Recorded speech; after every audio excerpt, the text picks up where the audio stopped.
I am going to call this EDC meeting to order and announce a quorum.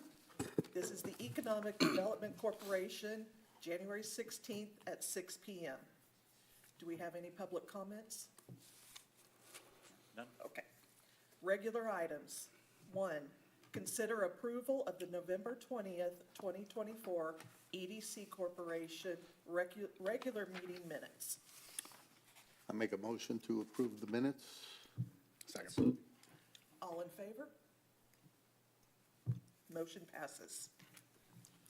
Regular item number 2, consider the appointment of the Economic Development Corporation Board President, and if needed, appointments of Vice President and Secretary as necessary.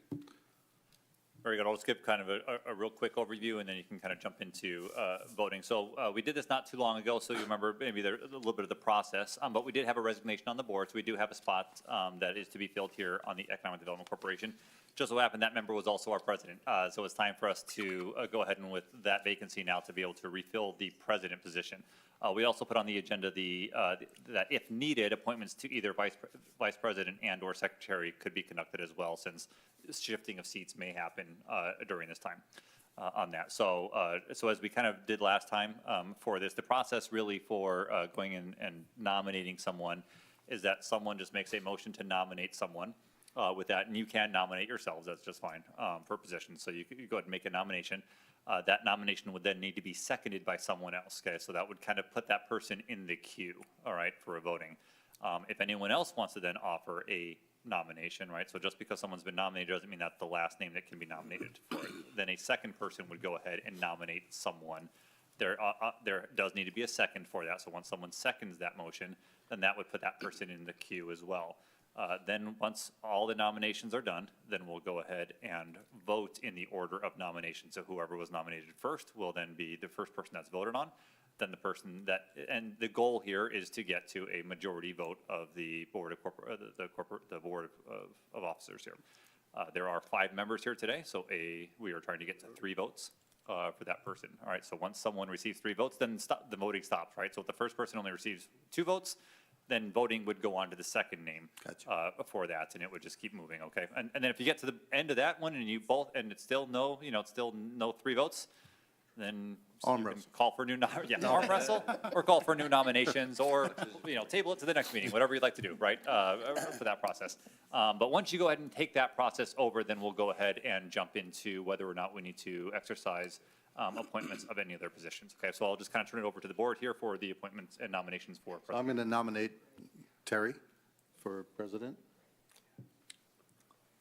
I'll second that.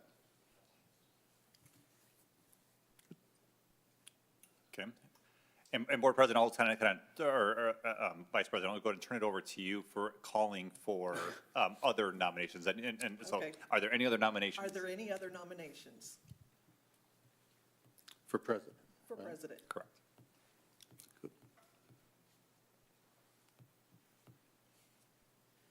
Nope. No other nominations? Call for a vote? There you go.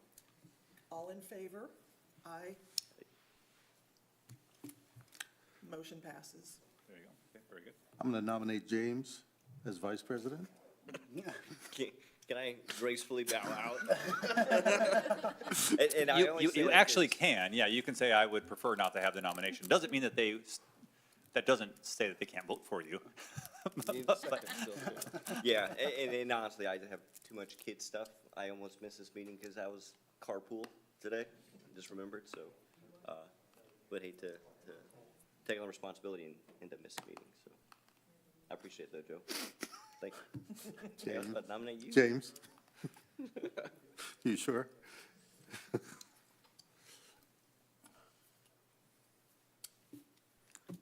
Go ahead. Well, I guess I'll nominate myself then. I'll second it. All right. Any other nominations? All in favor? Okay, very good. So we're full then. Then you're full, yep, yeah, because your secretary is, who's secretary? Yeah, no. James is? Yes. Okay, I'm sorry. Yeah, I was thinking differently for a second there. Okay, so James is secretary. Very wonderful.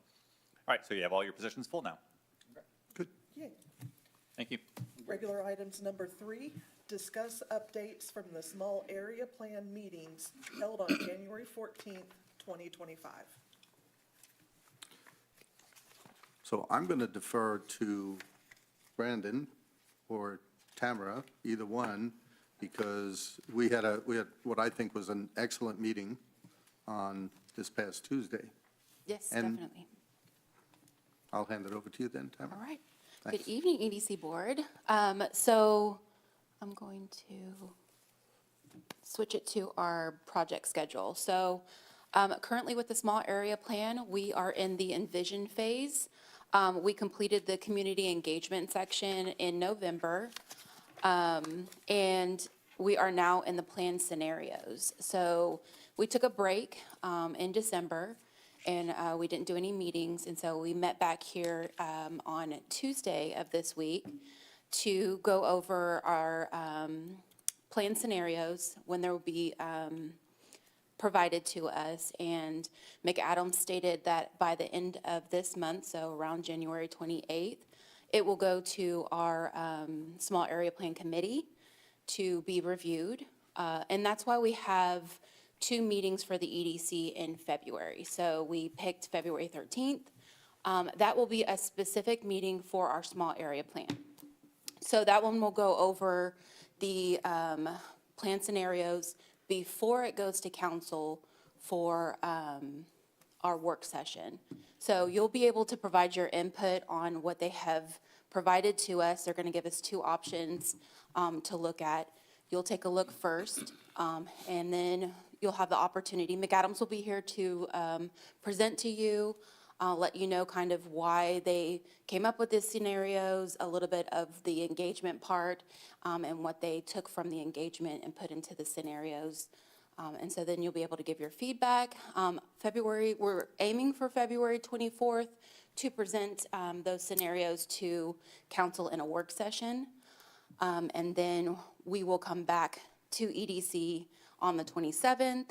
And then we will discuss those what comes out of that meeting or that work session.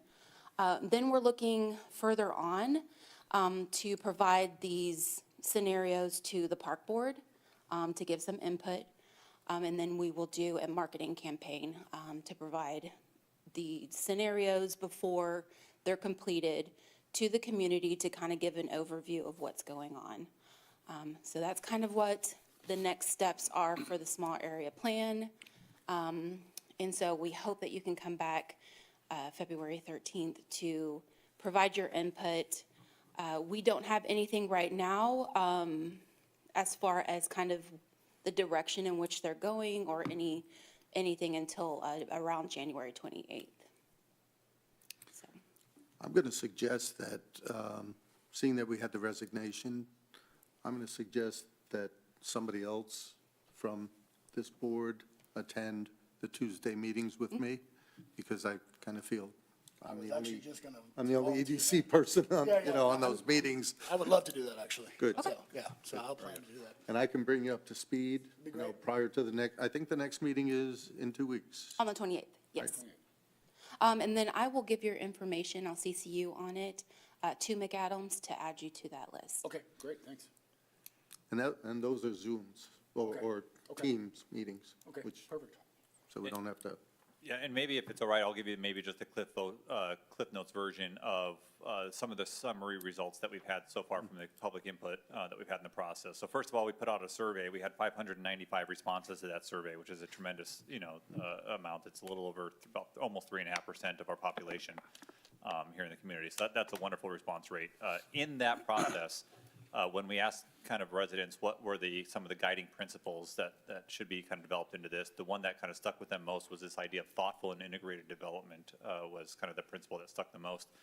When we asked them how to prioritize the development that happens there, market demand came up as the #1 item that we should pay attention to as we are creating this area and trying to develop opportunities for business growth. Let's see, some of the feedback would be that restaurants should be as the primary use that they wanted to see in the area that's a very typical thing that you would see from something like this, right? About 66% of the people responded with that. Following that, things like entertainment and retail also ranked very high on the list. When residents were asked about some of the strengths of the area, its location to 114 was seen as a strength. However, when you ask the idea of weaknesses, there's also then the idea of traffic. 114 is also listed as a weakness for that area by residents. Let's see, the connectivity and accessibility were the key principles that they wanted to be able to build into this area. So again, that connectivity and accessibility. When we asked people about how it is that they would prefer to access the area, walking was by far the number one option that they selected for that. And so walking, and then also vehicle driving to it was also high on the list, as well as golf carts was another high component of that. Bicycles and things like that were not as high on the list of priorities. Let's see. Some of the things that people liked seeing when they were shown different elements of what the development could be. Some of the themes that stuck out for them was things like having plazas, outdoor seating, dining, entertainment, and were kind of among the top images that they selected for what they would like to see in the future there at that location. And then when we obviously the idea of housing and having a residential component to that as well kind of was introduced into that. There was a majority of responses did not necessarily see the need for having residents there, right, and people living there as well. That's going to kind of conflict a little bit with that market demand part we talked about earlier. You look at what the market demand looks like as well as kind of the need for some housing into that. So I know McAdams is very sensitive to that idea and will be helping us with some options about how to do that. So that was what we heard from the online survey. That was, again, 595 responses that we had from that. When we conducted our open house, we had about 25 people respond to, or come to that one. And it really provided an opportunity for people to get a little bit more in-depth knowledge of the planning area and understand some of the concepts so maybe a little bit more. When we asked them to kind of align, what was it that they wanted to kind of focus on with this, the ideas of connectivity, thriving businesses, community spaces, also came up with housing for the 55 plus demographic, right? So that's more that senior level housing also kind of came up a little bit more during the more engaged version of participation here at our open house. Other than that, kind of things were very consistent with kind of the survey part of it. Again, when, it said kind of how do you prefer to access the area, walking was very high on that one as well. Let me see if there's anything else that kind of stands out as being different from what we talked about earlier. On this one, when we asked the idea of kind of what were some of the things that they saw about uses of potentially being used into this one, what's interesting is the idea of a residential use kind of crept up a little bit more on this one. I'm not saying that it was the highest thing, but it actually kind of moved up a couple ranks in the in-person version of this. So you kind of explained a little bit more about the need for people to congregate spaces, right, to make use of these public areas and be able to maximize that area. So that's really just kind of a real quick overview. It's all of that information together that McAdams is using now to develop the scenarios that will help us to understand what it is that we're looking at. The two options that they're trying to provide us right now, one of them kind of says, look to the future and really maximize the space, and then the other one kind of says, be a little bit more pragmatic and kind of think through, a little bit more, what could actually get done in the space. Our job then is going to be to take those two things and begin to meld them together, right? We want a plan that looks to the future, but we also don't want to set it so far out there that we realistically can't get some of these things done. And so we need to kind of make sure that we are combining those two elements together. So that's all. Thank you. The one key thing that was consistent, they didn't want office space. Oh, that's a good point. Yeah. Office did not do very well on there, on the survey list, so. I think it's interesting, the ability to walk to, I mean, do we have a lot of foot traffic here already? Or do people walk to Hutchins and do they, They do from the hotel, that's about. yeah, I mean, that's what I was I've thinking, seen, maybe yeah. people stay here to get here, but those are the people who took our surveys. But what's interesting as well is that when we know that, like, when we've had cars and coffee events down here and things like that, that we actually do have a lot of people that walk down from the neighborhood down into here. And so so one of the questions was, the question was structured in a way that said, what it would be your preferred way Yeah. to access this area, right, on that, and walking was the number one on that list for So they us. want sidewalks at Indian Creek too. Yeah, exactly, yeah. The other thing that McAdams had mentioned was a parking structure. And I said, parking structure, that brings us back to 4 years ago when we were talking about a parking structure somewhere in this area. But I'm eager to see what they come back with. Yeah, it'll be fun. Yes. So I saw an announcement this week of a new development just next to TD Ameritrade that's coming in. Does that in any way change what they're thinking about would be appropriate for what we're doing, given, I don't know the details. I saw there was a big steakhouse. I don't know what else is coming in. Yeah, and a mixed-use development with that. Yeah, they are aware of it, right? Because, Yes. that was where somehow we became aware of it altogether. Yes. There during the meeting. And so they are aware of it, and we'll certainly take those things into consideration, yeah. Yeah, I think it was a pretty big bomb that was dropped at the end of the meeting. By the way, do you know? And they went, really? I looked up the prices at that steakhouse. I can't afford to go there. I mean, it was really high, but Well, it sounds like quite a that's development. it's a pretty high-end steakhouse. Yeah. Dakota's Yeah. is very high-end. Yeah. But again, the idea of it being a mixed-use development where, mixed use is, and I tried to look for some details. I didn't see any other than the steakhouse. But you would imagine that most mixed uses are gonna have some residential Yeah. component to it. The more people that we have in that area, right, becomes a better thing for everyone's developments, so. Good. Regular items number 4, discuss updates of the Thrive Business Grant Program.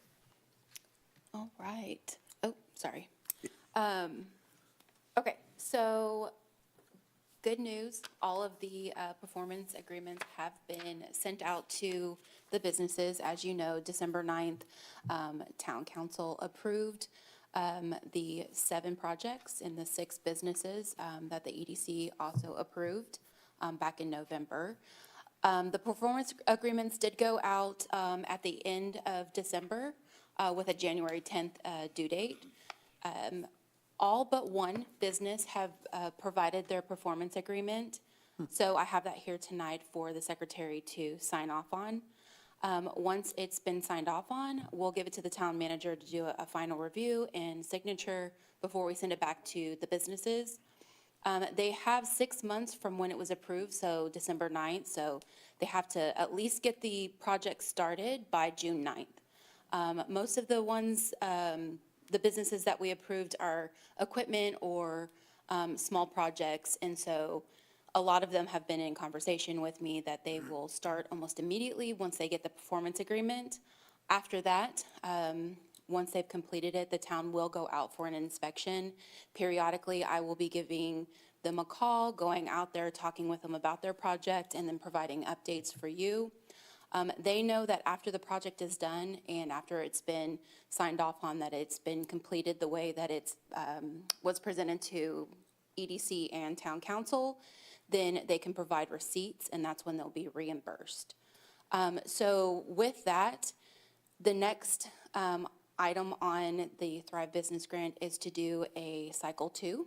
And so we're looking at February 27th as an EDC date to talk about kind of like the pros and cons of this, what are things that you have found during this process that we might be able to clean up a little bit or add to make this more efficient for cycle 2, or add any additional verbiage to it to make it a little bit more clear. As we've been talking, I have been writing down items that we could potentially add into the grant program, so on the 27th, I will bring that forth and let you know. And so I'm open for questions. Have you gotten any feedback from the applicants about, the complexity or any feedback on the whole application process? Where we could streamline it, maybe? No, Really? yeah, I haven't heard anything. Good. They're just excited something's out there for them and for our community, so. Good. Yep. Feel good? Okay, Okay, thank you. you're welcome. It is 6:20, and we are adjourning the EDC meeting. Okay. You have to make a motion to adjourn? Nope. Good, thank you. I'd second it if you did.